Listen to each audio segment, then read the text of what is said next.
तमाम मजबूत पदाधिकारी साथी, तमाम मजबूत कार्यकर्ता साथी, प्रेस मीडिया के तमाम पत्रकार साथी, आदरणीय बुजुर्गों, माताओं, बहनों, मेरे तमाम नौजवान युवा साथियों, सबसे पहले आप सबको चिराग पासवान का विपक्षी दलों का जो गठबंधन है वो भ्रम फैलाने का प्रयास करता है। संविधान को लेकर, आरक्षण को लेकर, लोकतंत्र की हत्या, भारत को आर्थिक और सामरिक रूप से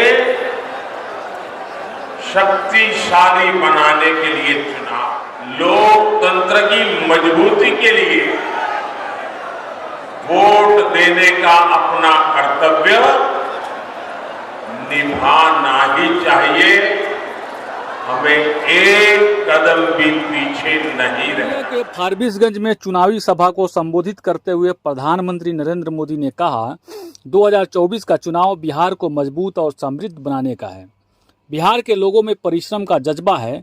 विपक्ष पर हमलावर होते हुए पीएम ने कहा, आरजेडी, कांग्रेस और इंडी गठबंधन को संविधान की चिंता नहीं है। एक समय था बिहार में बूथ लूट लिए जाते थे।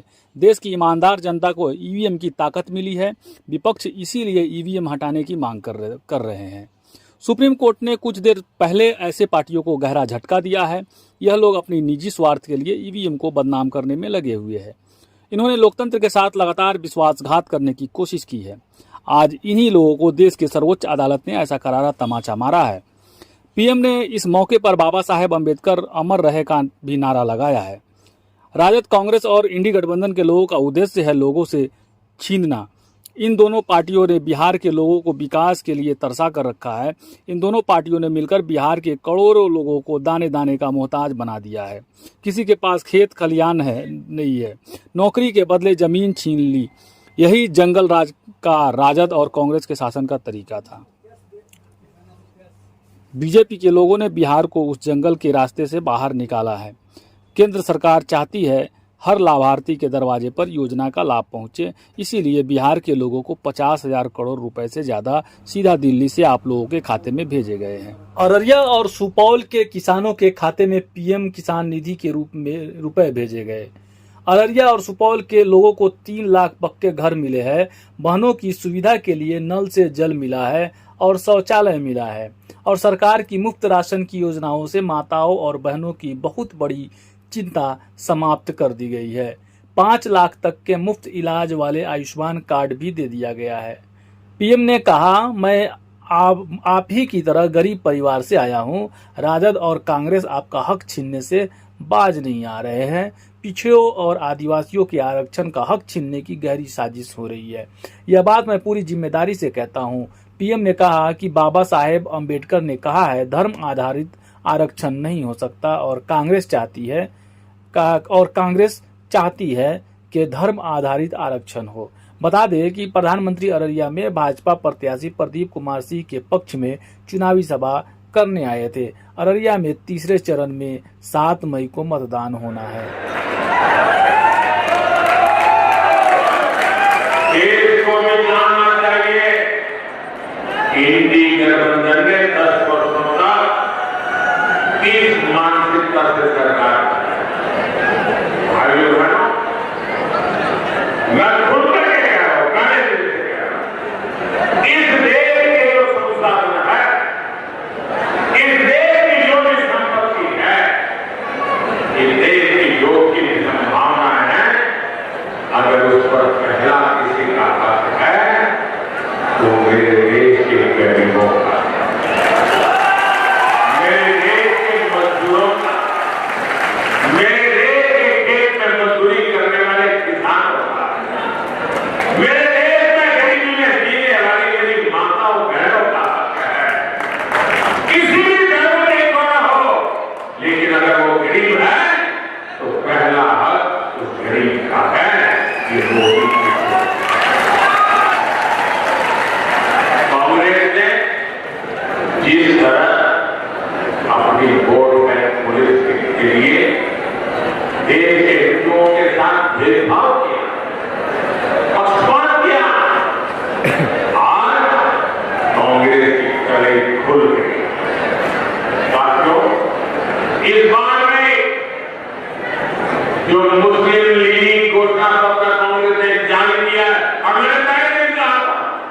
ये कांग्रेस का मैनिफेस्टो पर मुस्लिम लीग की छाप है और उसका भी सारे सत्ता के लिए झटपटा रहे लोग संविधान तक बदलने की हद तक जा सकते हैं।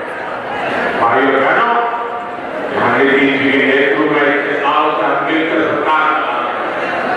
हर जाति, हर समुदाय, हर धर्म के लोगों के विकास के लिए काम कर रहे हैं।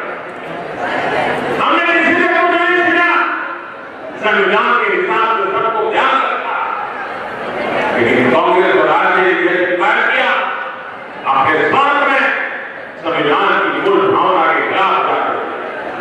भाइयों बहनों, जब कोई भी देश आगे बढ़ता है उसके नागरिकों की संपत्ति भी बढ़ती है, उनकी कमाई भी बढ़ती है, उनके अवसर भी बढ़ते हैं।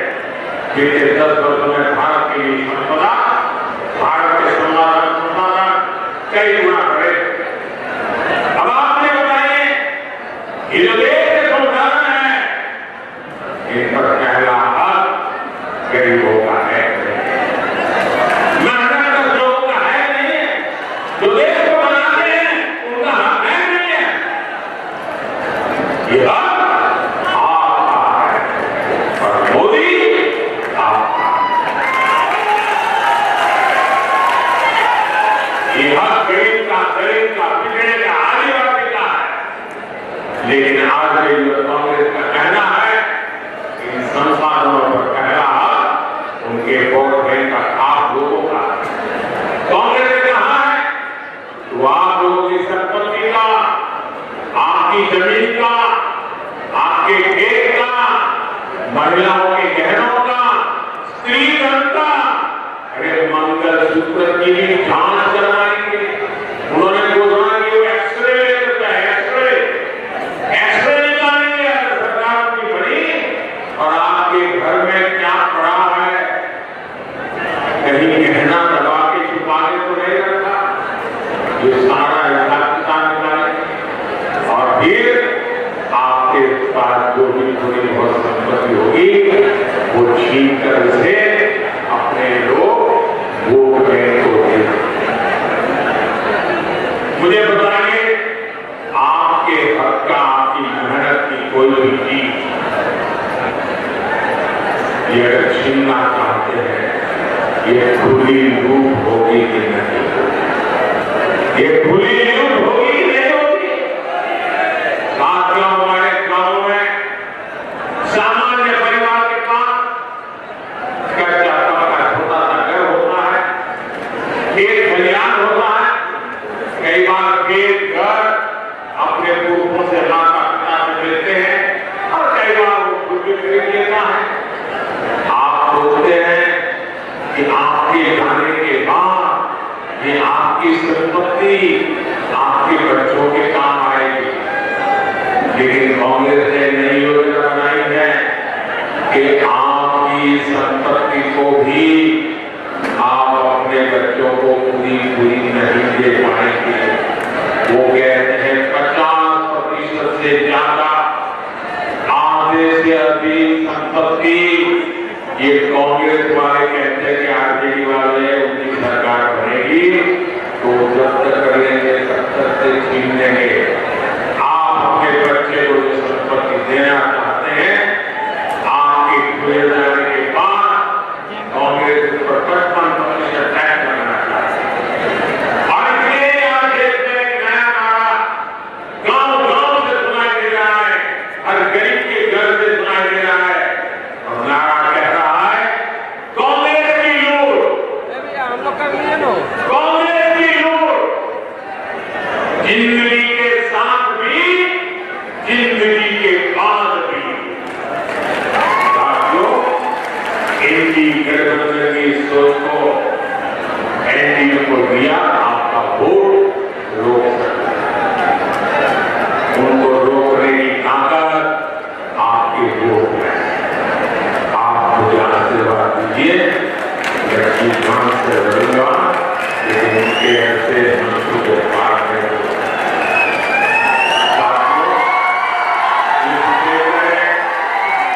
नए हाईवे होने के होने ऐसे काम हो सकते। पूर्णिया में पिछले कांड से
हम सबके गौरव, हम सबके अभिमान, हमारे भारत के प्रधानमंत्री आदरणीय श्री नरेंद्र मोदी जी मौजूद इस सम्मानित मंच पर अररिया से हमारे एनडीए के प्रत्याशी भाई प्रदीप सिंह जी, मौजूद यहाँ पर सुपौल से हमारे एनडीए के प्रत्याशी आदरणीय दुर्गेश्वर कामत जी, मौजूद इस सम्मानित मंच पर तमाम एनडीए के वरिष्ठ नेतागण मौजूद यहाँ पर, तमाम आदरणीय मंत्रीगण मौजूद यहाँ पर, तमाम आदरणीय विधायकगण मौजूद यहाँ पर, भारतीय जनता पार्टी, जनता दल यूनाइटेड, लोक जनशक्ति पार्टी रामविलास, हिंदुस्तानी आवाम मोर्चा, राष्ट्रीय लोक मोर्चा के तमाम मजबूत पदाधिकारी साथी, तमाम मजबूत कार्यकर्ता साथी, प्रेस मीडिया के तमाम पत्रकार साथी, आदरणीय बुजुर्गों, माताओं, बहनों, मेरे तमाम नौजवान युवा साथियों, सबसे पहले आप सबको चिराग पासवान का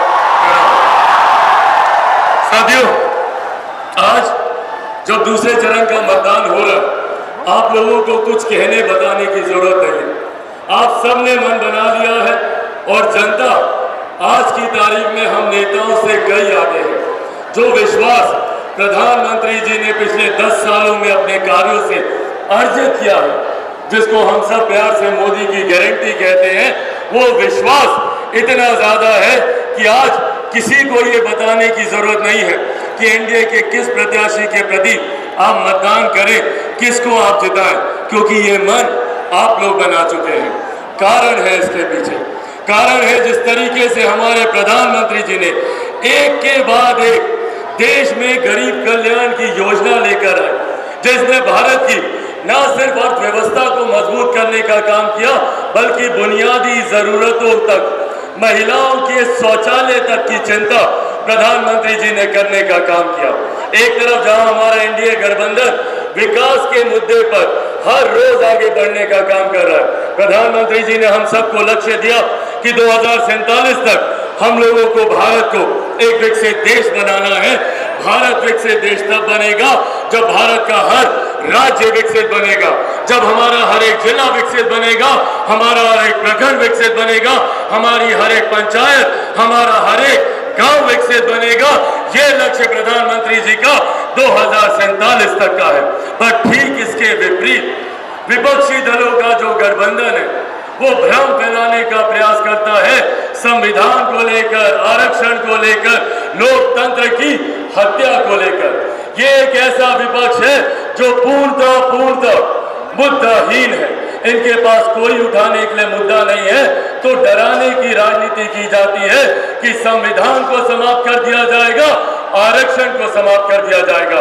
आज प्रधानमंत्री जी के इस मन से, प्रधानमंत्री जी के सामने, प्रधानमंत्री जी के ही शब्दों को दोहराते हुए आप लोगों को विश्वास दिलाना चाहता हूं कि जब तक हमारे देश के प्रधानमंत्री आदरणीय नरेंद्र मोदी जी हैं, तब तक ना देश में संविधान को कोई खतरा है, ना आरक्षण को कोई खतरा है। और आज इस मंच से मैं मेरे नेता, मेरे पिता आदरणीय रामविलास पासवान जी के संघर्षों की कसम खाकर आप लोगों को विश्वास दिलाता हूं कि जब तक चिराग पासवान जीवित हैं, ना आरक्षण पर, ना संविधान पर कभी कोई खतरा था, ना भविष्य में कभी कोई खतरा आएगा। ये वादा आप लोगों से करके जाता हूं। पर साथियों, ये समझने की जरूरत हम लोगों को भी है। ये वो लोग हैं जो लोकतंत्र की हत्या की बात करते हैं, जिन्होंने सन 75 में आपातकाल लागू कर सही मायनों में लोकतंत्र की हत्या करने का काम किया था।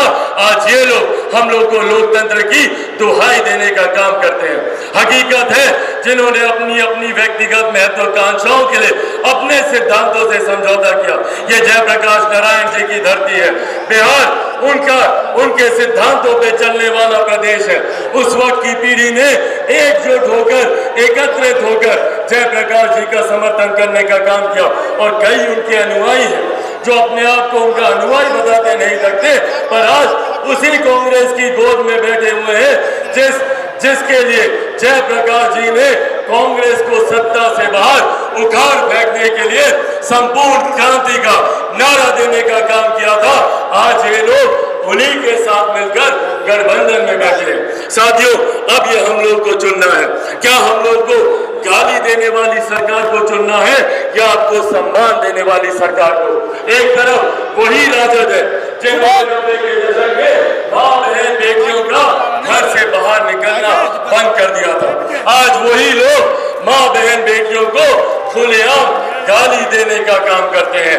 ऐसे में अब ये जिम्मेदारी हम लोगों की है कि एक तरफ प्रधानमंत्री है जिन्होंने महिलाओं के सम्मान की रक्षा के लिए उनको शौचालय बना कर दिए, जहां पर बुजुर्गों के सम्मान की रक्षा के लिए आयुष्मान योजना का निर्माण किया, तो वहीं दूसरी तरफ ये लोग हैं जो दिन दहाड़े माँ बहन बेटियों को गाली देने का काम करते हैं, उनको अपमानित करने का काम करते हैं। एक बार फिर से मैं आप सबसे ये आह्वान करूंगा, जरूरी है देश की मजबूती के लिए, देश की सुरक्षा के लिए, महिलाओं के सम्मान के लिए, बुजुर्गों के अधिकार के लिए और युवाओं के भविष्य के लिए, किसान और मजदूरों के हक के लिए कि एक बार फिर से हमारे प्रधानमंत्री तीसरी बार देश के प्रधानमंत्री बने और हम तमाम प्रत्याशी उन्हीं के सेना के सदस्य हैं जो हम मिलकर हमारे प्रधानमंत्री जी के लक्ष्य 400 पार को हम लोग पूरा करेंगे, जिसमें बिहार की